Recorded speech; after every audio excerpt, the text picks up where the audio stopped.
So the eyes, I think they really do fit. It's just because they're flat back, and that's why they fall out. And I gotta hold them in with the flaps. But I think I just don't know how to get them to keep them secure for gluing. But I really like these eyes in her. But this is how she looks so far. Pretty much done. The other one I'm still working on.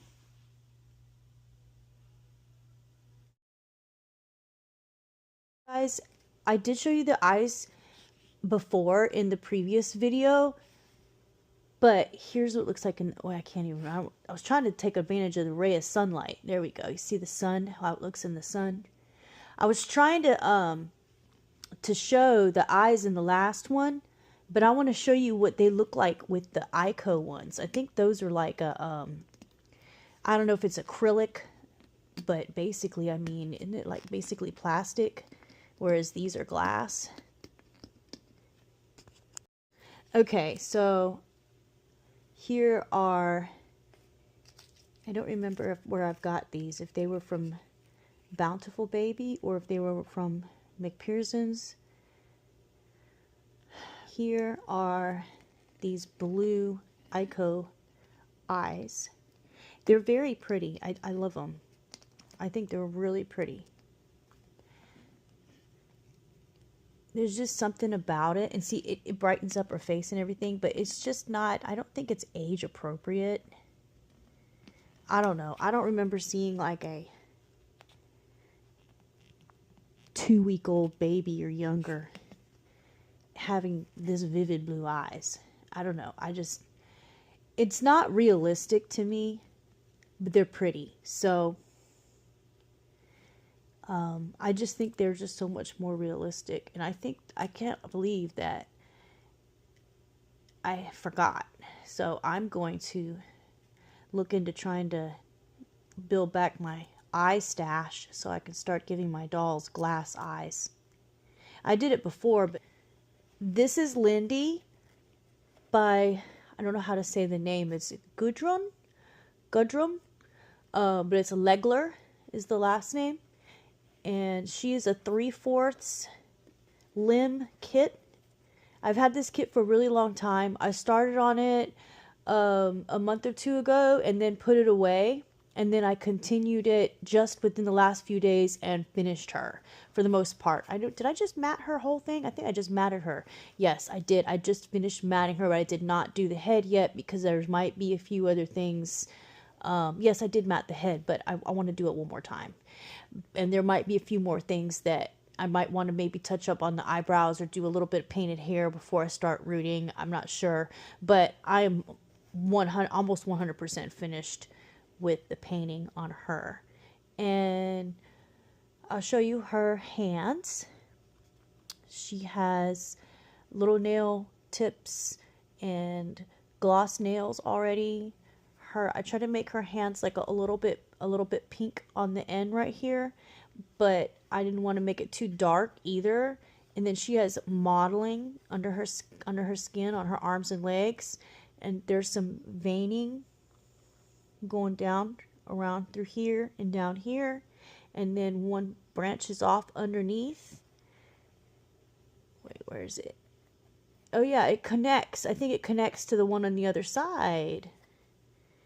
So we got the hand one that starts on the finger, goes down around over here, and then this one branches off. You can barely see it under the hand though, but it's there. If you look, you know, I might not be able to get it on the camera.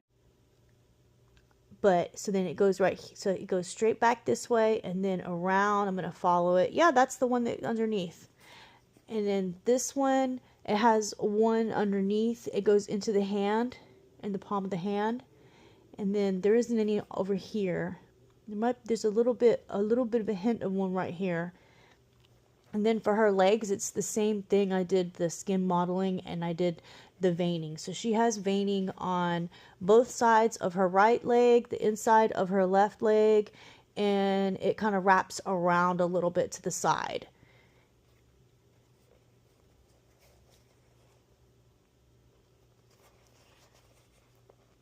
And she's got pink. They're not too overly dark pink. And I think it kind of goes well with the rest of her. I don't know if I should, no, I'm going to leave her hands. I don't want to mess with it anymore. I think they're just right. But that's her hands and her feet. And I was experimenting. Maybe I should have just left it alone. I think maybe I went a little too far with these over on this side. But she's got some milk pimples or milk bumps on her nose. And she's got some very light painted forehead and side hair above her eyebrows, on the side of her head. I put some thickening agent on the line on the hairs, just like over the painted hairs, and it kind of gives it a little bit more of a depth. It can kind of, when I look at it with the naked eye or with my phone camera, it kind of looks a little bit like hairs a little bit more because of the depth. And then around the head, I just gave myself a very light guide. Oh, I'm hunched over because I'm standing over this pack and play, and it's so short. I am short, but this pack and play is really short. And maybe they do that on purpose because for safety for the babies that are, the real live babies that are in these. And maybe I'm going to get on my knees for a second. So I have a guide for where I'm going to start the pattern and where I'm going to branch out. And what I did is I marked where I'm going to change direction. So, and I did it in just very little short lines. So to show you, I'll show you. So like I have them going like this. Okay, so I'm going to start from the outside, and I'm going to, get all these little tiny baby hairs, right? And then I'm going to start getting bigger, longer hairs, like going inward, right? And then this is telling me this is the direction I absolutely want to make sure that I'm going with this row of hair. So by the time I get up to like midway of here, any length of like from starting point here to here, this is a reminder to myself to go right over in the direction, so that way all the hair right here is going to flow this way, even though the hair on the front here is going to be going down that way. So later on, when the hair is all finished being rooted, I can comb it, and when I brush it or comb it, it'll all form and kind of blend together and go in the direction that I want it. That's what I was saying about this. So I have it going like this, right? And then I'll be going, and then I'm going to go back, and then I'm going to be going around like this and going around. And then this guide is just going to kind of help me, so I'm getting a little bit more exact, more precise. And I want to try to get into the habit where I'm going to start on the outside and work my way going up. And that's why I did it this way this time, because normally what I've always done before is I would start in the middle and go around and around in a circle. And I made really good like circles, and it'd go around like this and go out. But then I'm moving around the head and the hair gets messed up. I'm thinking it'll be a lot easier to root going around from the edge in. You know what I mean? I want the middle to kind of come together. I like some babies, and they all don't have to be done this way, but I just think it's cute on some of them where the hair kind of meets together, comes up a little bit and back down. It can either be parted and go in two different directions. It can go in one direction, however way that works out. But I drew it so they go in two different directions. There's a little part in the middle where, it's going to be filled in some, and then it's going to come around. It's going to go sharp up. So you've seen on pictures online, I'm sure, a lot of, babies where they have that little up swoop. I've done a good few dolls that way with their rooting in the past before I came back to reborning again many years ago. So I have no doubt I'll be able to do it again. And I just did that actually with the Michelle reborn that I just reborn. I did his hair like that. And so it's going to come back around like that. And that's going to be her hair and how I'm going to do her hair. I don't think I want to darken the eyebrows at all. I love that very light, more of a wispy, blended in with the hairs kind of look. I've been needing to work on that anyway. And my effort in trying to make them look a little bit more newborn and instead of the harsh, you know, more adult looking eyebrows. So I am very pleased with how I did her eyebrows compared to some of the other dolls that I've done in the past.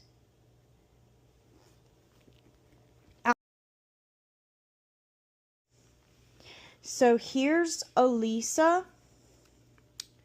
And because they gave two different spellings, one with the C and one with the S, I don't think that it would be pronounced Alika. So it's going to be either Alicia or Elisa. And I want to show you guys what I did different with her mouth and what I'm planning on doing with it. But first I'll show you her other features and then I'll save that for last. So I showed you everything with her already. So she already has her painted eyebrows. I tried to do them a little light. I think I should have done them a bit smaller, maybe shaped different, but I'm not unhappy with it.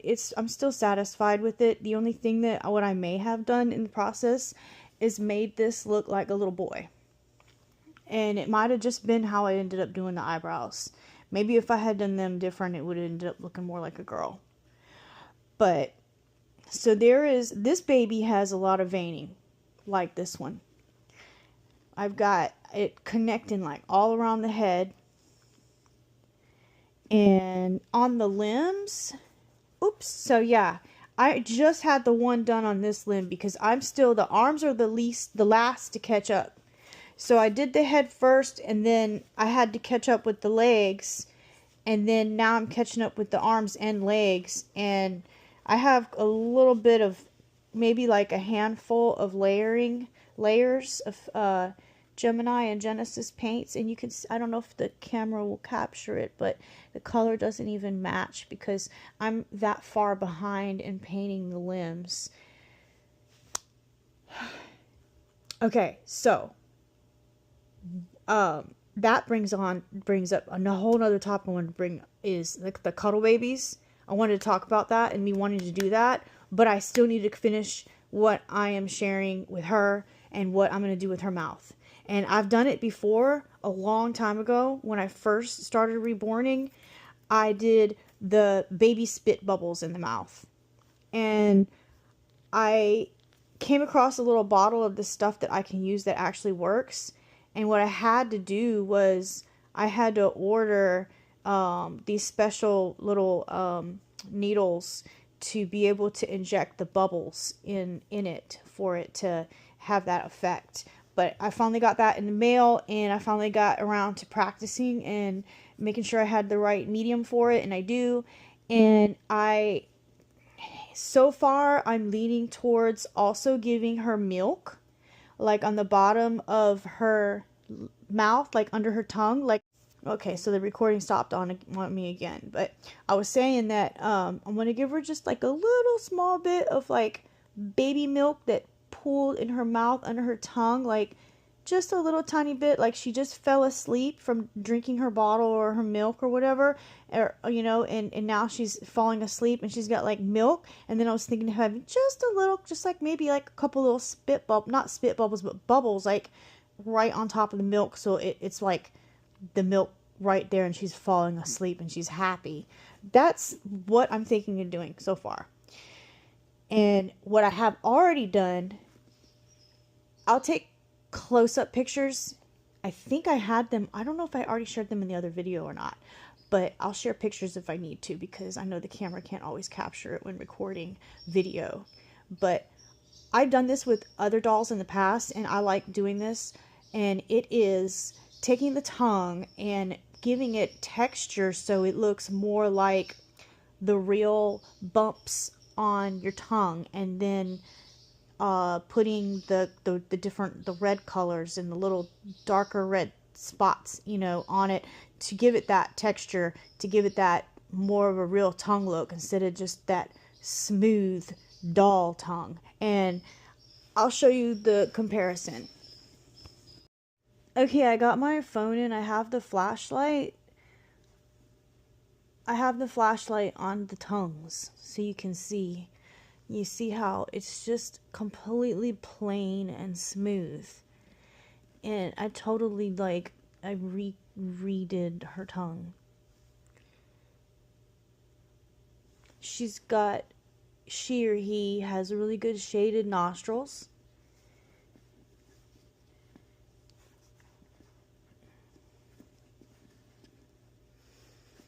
And I am going to, I feel like this one's perfect. I don't know, for some reason, I like this skin tone on my dolls. But I know I've got to focus on variety, you know, for everyone, for, you know, what everybody likes and not just what I like. And that's what I did too with the little milk bumps. I personally don't like that. I personally don't like really done looking baby unless it's, I don't know, I just have to like it a certain amount. And you know, I really do like this one, but this one, the little bumps on it, I don't like. But somebody else will like it, and there's going to be a mommy out there that's going to want this baby, it's going to love this baby, and she'll find her mom out there. I think I'm already like kind of tempted where I would probably want to like keep it or hold on to it for a little while, but no, I don't know. We'll see what happens when she when she's finished, but I know I want to adopt her out. Even if I hang on to her for a very short period of time, I know I want to adopt her out.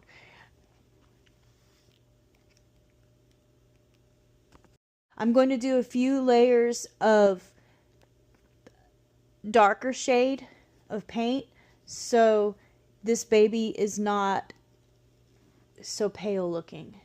But I do want to still retain the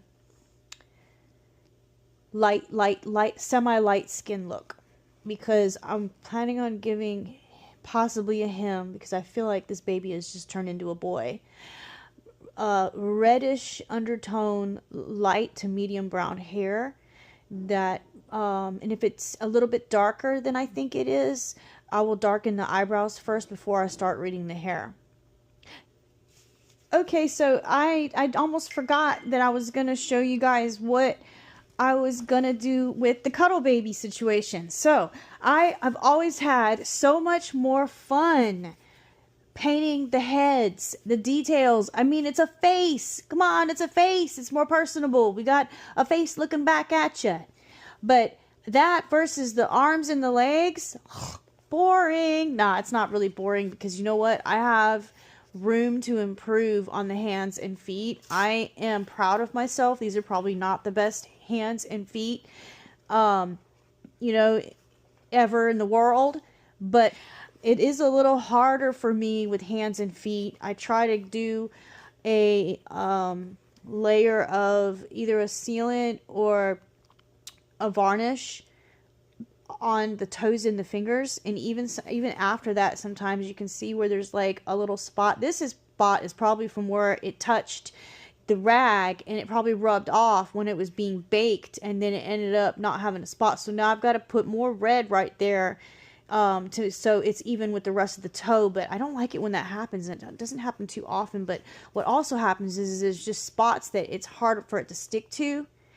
And I don't have too much of that problem, but it's a little bit more of a problem in these areas. So just the idea of only working on the head from start to finish and nothing else, and then putting together the body and it being a cuddle body, I'm actually excited about it for the work aspect of it. I'm still going to put in all the same amount of work that I do on any other head.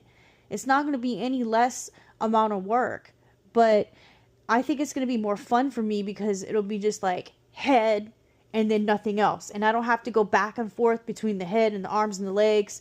And it's just one straight thing I can just focus on, just straight. And then once I'm finished, then it's like hair. And then after that, put it together and we are done. So I will show you who I am starting for the cuddle baby, and who knows, she might be, unfortunately she still looks like a girl. Well, I just started, so I do not want. This is the Sarah head by Adri Stote. Yes. Wow, I am really loving this vinyl on this Adri Stote kit. Oh my goodness. Here she is, dry and cured and dry. These before and after photos were taken over the course of a couple of days.